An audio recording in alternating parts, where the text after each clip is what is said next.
The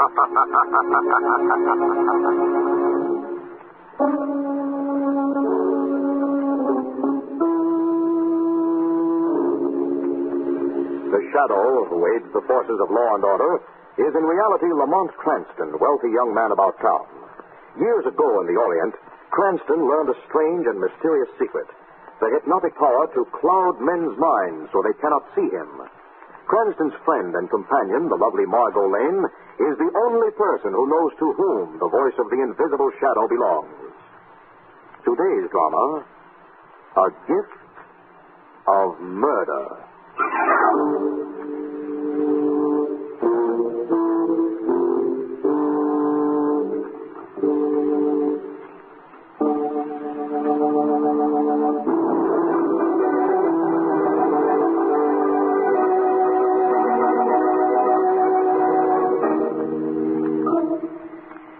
It is an evening in late December. A fine flurry of snow is just beginning to fall from the darkening sky as a smartly dressed young woman knocks on the heavy door of Gerald Covington's country estate. Miss Eve. Surprised to see me, Baxter? Delighted to see you, miss, and I know your brother will be overjoyed. Come in, come in. Mr. Gerald was saying only last week that he hoped to get back from Europe in time for the party tonight. Party? Did you say party? Yes, miss. A party here? A little gathering in keeping with this glad season. As I remember Gerald, he considers all seasons equally glum. I know, miss, but this, you see, is in honor of your Aunt Frances. In honor of Aunt Frances? Do you mean to tell me that Gerald is giving a party for Aunt Frances? Indeed, miss. Why, where is he? In the drawing room, trimming the Christmas tree. Trimming the... This I've got to see. Gerald! Eva! What a happy surprise, I can't tell you. A Christmas tree. Yes, I did it all myself. And presents. For your Aunt Frances. Is it so strange, Eva, that I should want our aunt to have a lovely tree? Yes. My dear Aunt Frances is 72 years old. We may not have her with us long. Darling, last year she was 71, which isn't precisely adolescent. And all she got for Christmas was a dozen handkerchiefs and a cold in the head. Well, this year, things are somewhat different. So I noticed. Last time I was in touch with this little family circle, you and Clyde hated Aunt Frances like death and taxes. You may speak for our brother Clyde, but as for me, I've always adored the dear old soul. Really? Really? Shall I show you what I have for her? Do. Look, an antique music box, the sort of thing she loves, and in solid gold. Isn't it charming? Listen. God rest ye merry gentlemen. Expensive item, I'd say. I paid $500 for it, but nothing's too good for dear old Aunt Frances. It isn't possible, is it, that Aunt Frances has come into money? Well, that is... She has. Well, the truth is, an old admirer of hers, a Mr. Onslow Fraser, remembered her in his will. How distinctly did he remember her, Gerald? Quite distinctly, Eva. She's inheriting $1 million. Oh. And when did you hear of this? Only yesterday, Mr. Elcott, attorney, member of the firm of Elcott and Devine in Boston, brought us the news. Now I see it all. The tree, the presents, the party. You're competing with Clyde for Aunt Frances's affection. I am only trying to brighten the end of her life. You are only trying to become the chief beneficiary of her will. Nonsense. I'm quite sure I will be a beneficiary, as you will, Eva, though I doubt that Clyde will benefit very much, if at all. Why not? I'll tell you why not. It's amusing, really. Quite amusing. Day before yesterday, before Mr. Elcott appeared, of course, Clyde was unfortunate enough to have written me a certain letter. Letter? A letter, my dear, suggesting that we put Aunt Frances in an old woman's home. No. Yes. I have the fatal bit of correspondence, keeping it carefully. And when Aunt Frances lays eyes on it, I shouldn't be surprised if she cuts Clyde out altogether. And you're going to let her lay eyes on it, of course. What do you think? Does Clyde know you do? Oh, my, yes. He's been on the phone for the past 2 days, begging and threatening my life by turns. Clyde is not a man to let himself be pushed too far, Gerald. I'll risk his wrath. I must go upstairs and wrap the music box for Aunt Frances. If the guests arrive, you'll greet them for me, won't you? Who's coming? Principally the family. Clyde and our dear aunt. And possibly the lawyer, Mr. Elcott. Anyone else? Just that young couple Aunt Frances is so fond of. Mr. Cranston and Margot Lane. Yes, she likes them. And it's my desire to please her, you know. You bet I know. I'll be down in a moment. Oh,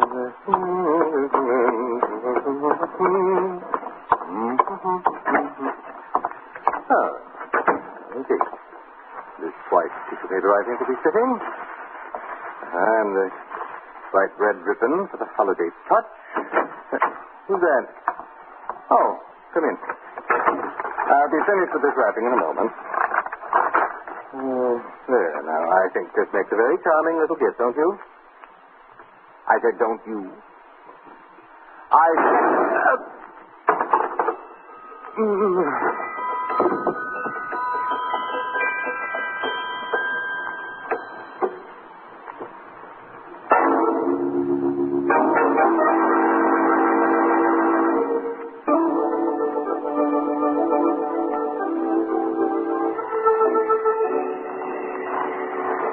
We're not too early, are we, Lamont? Aunt Frances said 7. It's quarter after, Margaret. Oh.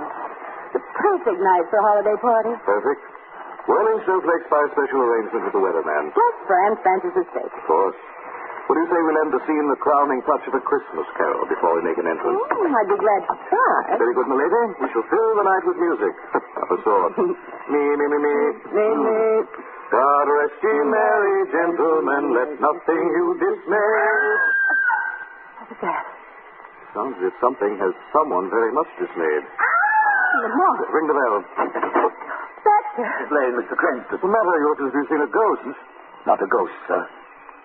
A corpse. Mr. Gerald has been murdered.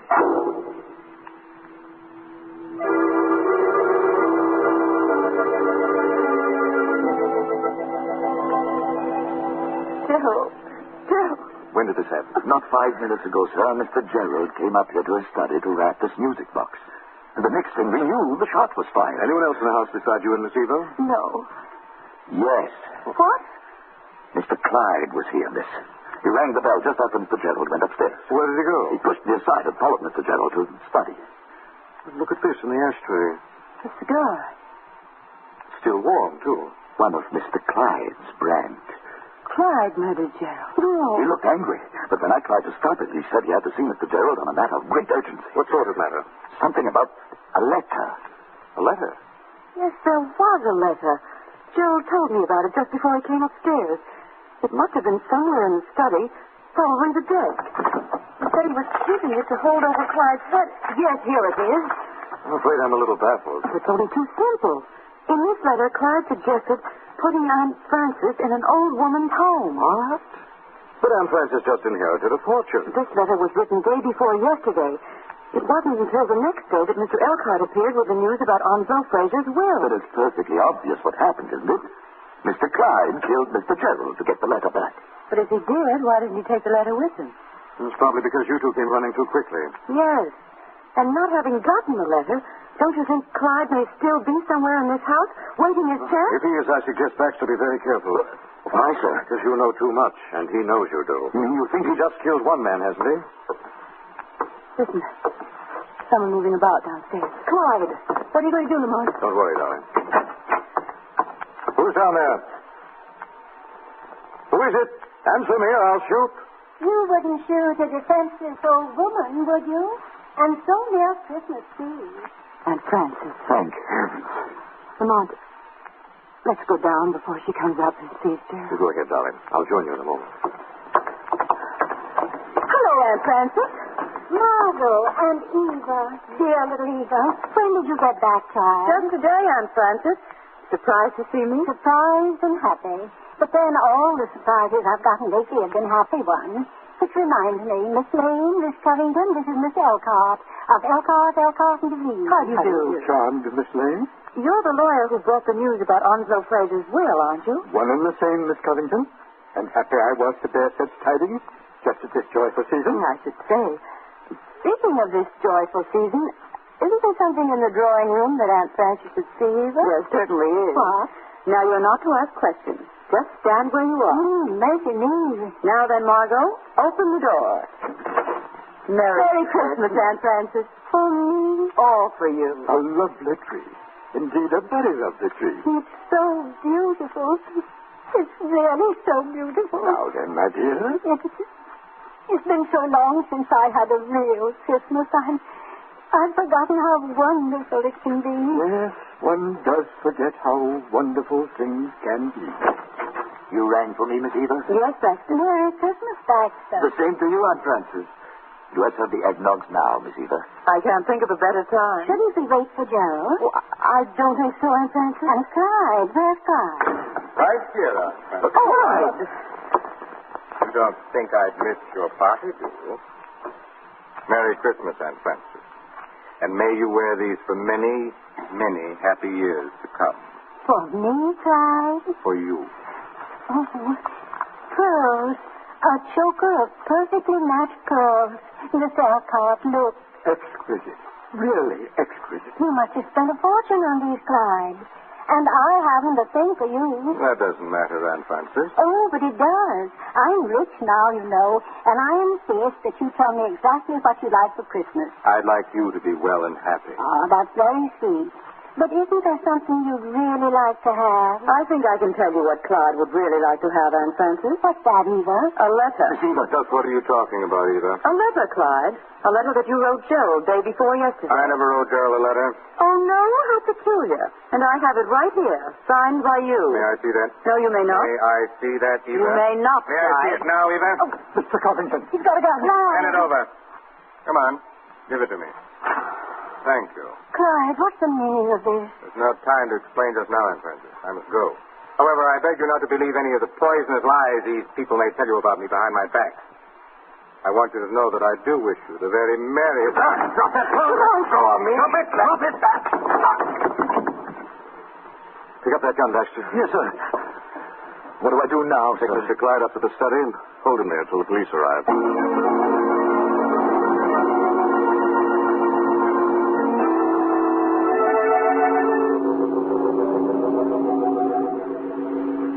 Yes, that's right. There's been a murder, and we're holding the culprit under guard.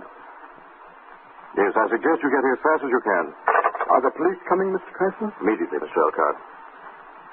I'm sorry I had to spoil your Christmas party like this, Aunt Frances. Oh, Lamont, my dear, you had no choice. Aunt Frances, Yes, my dear? we found this upstairs. Little remembrance that Gerald bought for you. A music box. And a very lovely one. Listen. Oh, how charming. And look, it's gold. Proper gift for a golden-haired lady. What did you say, Mr. Elcott? Why, Mr. Cranston! Come on. That came from the back of the house. Clyde. He's killed Baxter. Come on, Margot. Baxter! Baxter! Baxter. I'm all right, Miss Lane. Oh. Though I can't say as much for my prisoner. Clyde. He tried to escape, sir. So I was forced to shoot. Tried to escape? How could he try to escape with you standing over him with a gun? I don't know, sir. But he did. And since the two of us were all alone here, I'm afraid, Mr. Cranston, you will just have to take my word for it.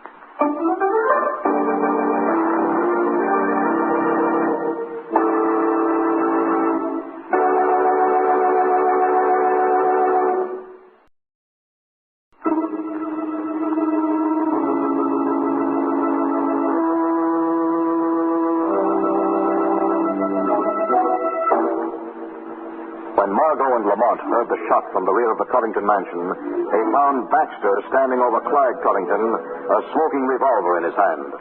A few moments later, in the massive entrance foyer. He killed Clyde deliberately, Lamont. I'm sure Baxter shot him in cold blood. I rather agree with you, Margot. But why? Possibly because Clyde had an alibi. An alibi Baxter didn't want him to use. I mean that Clyde may have not come to this house at all early in the evening. Not even to get the letter? He wasn't the only person who might have been interested in getting that letter, Margot. No? No. Baxter could have used it nicely to hold over Clyde's head as long as Aunt Frances lived, bleeding him of a nice sum in the process. I see what you mean. Then it may have been Baxter who killed Gerald, too. I don't know. It's only a theory. Theory is worth a visit from the shadow.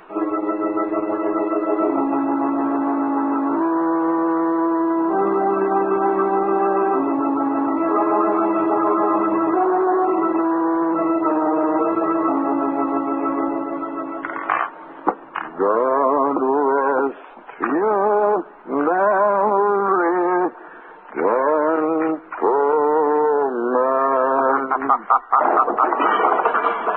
What was that? Who's that laughing? Who's in this pantry? It is I, Baxter. Who spoke? There's no one here. Oh, yes, there is, Baxter. The shadow is here. The shadow? Standing right at your elbow. You can't see me, but I'm here. Here to see justice is done, Baxter. What's happening to me? My mind is slipping. I want the truth, Baxter. Go away! Go away! Not until you tell me why you killed Gerald Covington. Leave me alone. Please, please. I didn't kill Mr. Gerald. You can't lie your way out of murder. I didn't kill him. That's not what I've lied about. What have you lied about? Nothing. The truth? I lied about him. About the man coming in before Mr. Gerald was killed. Yes? It wasn't Mr. Clyde. No, then who was he? Will you let me alone if I tell you? Yes. All right, then. It was...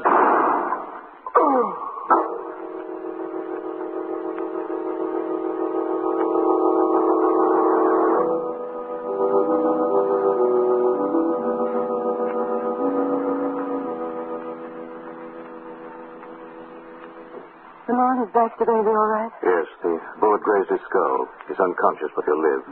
I left him in the library. This case is getting more confusing every minute. Yes, isn't it? Take Mr. Elcott, for instance. I don't understand his position in this little mystery at all. Well, what do you mean? You remember what he said when I gave Aunt Frances the little gold music box? Yes, he said a proper gift for a golden-haired lady. Exactly. And how does he know Aunt Frances had golden hair? Her hair's been snow white for the past 20 years. An interesting question. And very confusing. It's all confusing. Margot, Yes? whose overcoat is this hanging in the hall tree? Well, I don't know. If it isn't yours, it must be Mr. Elcott's. Elcott. Why? I just saw this sticking out of the pocket. Clyde's letter. Oh, what's it doing in his overcoat? Must have grabbed it in the confusion. You know, it's just possible that our dignified old friend also saw the value in holding it over Clyde's head. Of course. After all, what do we really know about it? Not much. We're going to find out. Operator. I want to make a long-distance call to Boston, Massachusetts. To what number, please? Oh, I don't know the number. It's the law firm of Elcott, and Juvine. Yes, sir. I will place the call and ring you back. And make it fast, please. Yes, sir. What do you really think? Time has come to stop thinking, Margot. We're on the verge of the kind of discovery that cracks a case wide open. Yes. Look, I want you to go into the drawing room. Elcott will be there. Yes. I'll tell you exactly what I want you to do. When you get in...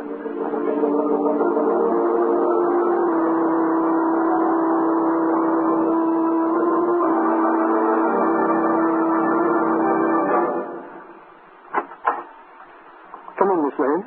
Where's Aunt Frances? Lying down upstairs. She's had more excitement than she can very well stand. Sit down, Miss Lane. Thank you. Miss Eva and I were just saying that this case is becoming quite perplexing. It is indeed. This attack on Baxter is the most puzzling thing of all. Now that Clyde is dead, who could have done it? I don't know, but there's certainly no doubt that Clyde's guilty of Gerald's murder. Baxter saw him run up to Gerald's study just before Gerald was killed. I'm afraid that's not true, Mr. Elcott. Baxter admitted he was lying about that just before he was wounded. Is that so? But there's that cigar, the one that Miss Eva saw in the ashtray. Didn't that belong to Clyde? Yes, Mr. Elcott, it did. It even had his initials on the band. Do you really think Clyde would have been foolish enough to leave a piece of evidence like that behind, Mr. Elcott? Well, what are you suggesting, Miss Lane? I'm suggesting that with Clyde out of the way, the margin of guilt is narrowed down pretty closely, Mr. Elcott. To me, Miss Lane? Yes. But To you. I've been with Aunt Frances all afternoon. I was with her at the moment when Mr. Gerald was murdered. Can you prove that? Of course I can. Aunt Frances is right upstairs. You have my permission to ask her. Then it wasn't you? Obviously not. And obviously, Miss Lane, you can now draw the logical conclusion. Yes. I'm afraid we can. Before you do, put up your hand. Eva! Put that gun away. I'm sorry, Mr. Elcott. I'm really quite sorry that you two, who aren't members of this greedy little family, had to stumble on the truth. Do you think you'll get away with this? I can try. There's a very slim chance that you'll succeed. For $1 million, I'll take a very slim chance. The telephone. Sit right where you are. I'll answer it. Hello? Someone had just put in a call to the law firm in Boston, Massachusetts. Yes? We checked very carefully, miss. There's no such firm listed. What? There is no firm of Elkhart, and Dubin. What's the matter? Who are you, Elkhart? I'm almost sorry for you, Miss Eva. There is no firm of Elkhart, and Duveen. I know. And there's no $1 million. What? But you came here about Onslow Fraser's will. And Onslow Fraser never made a will. In fact, Onslow Fraser isn't even dead. What? Although just at this moment he almost wishes he were. Then you... Yes, I'm Fraser. Oh, I think I begin to see. I fell in love with Aunt Frances years ago, when she was as young as you are tonight, Miss Lane. And I never fell out of love with her. Why did you have to pretend to us that she was inheriting $1 million? Why? Because I knew how dismally you and Clyde and Gerald had treated her. I had no money to help her with myself. And then the idea came to me, I could make it appear that she'd become an heiress. And then depend on your greed and deceit to provide her with at least one really Merry Christmas. A very sweet idea, but But a very dismal failure, I'm afraid. I'm afraid so, too. I'm afraid there'll still have to be 2 more murders before the party's over. Eva! There may not be $1 million, but I still have my life to think of. Don't you realize the police are on their way? But they're not here yet, and I have a gun, and the door is open. What was that? Who closed that door? I did, Eva. The door is no longer open. Who are you? I am the Shadow. What are you doing here? I've come to accuse Eva Covington of the murder of her brother Gerald. It's a lie. A lie. You can't prove it. I can prove you contrived a neat little plot to murder Gerald and convince the world that Clyde had murdered him for an incriminating letter. No. You took Baxter in on your plan, promising him a part of the $1 million you hoped to get. That's why Baxter killed Clyde when he realized he could easily alibi his way out of the charge. How do you know all this? The Shadow knows. When I confronted Baxter and was about to get the truth out of him, it was you who shot him to save your own skin. And I still have a skin to save. Either you open that door or I pull this trigger. Don't be a fool. I warned you. Let him. Drop that gun. Drop it. Drop it. Let me go! Let me go! As you please, Miss Eva. She's going out of the window. Yes, Mr. Elcott. Straight into the arms of the police.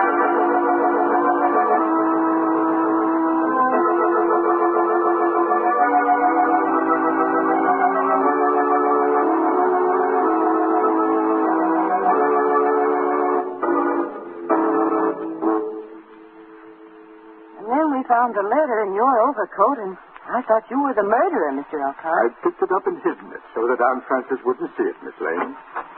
Here she comes. Frances, Yes?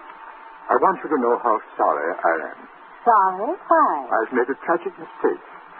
The gift of Christmas that I tried to give you turned out to be a gift of murder. Not really, Ansel. But Clyde and Gerald are dead. It was your own greed and ruthlessness that brought about their death. And besides, the world's better off without either of them. Much better. Nevertheless, I'm sorry. You shouldn't be. You've made me very rich. But the $1 million wasn't real, Frances. Oh, it isn't the million that's made me rich. It's your kindness and remembrance and the love of your heart. That's real, isn't it? Yes. Then, Ansel, My dear? must you take that back? Frances, you mean... I'm alone, and so are you. My darling. Well, what do you know? It looks like it'll be a Merry Christmas after all. With many more to come.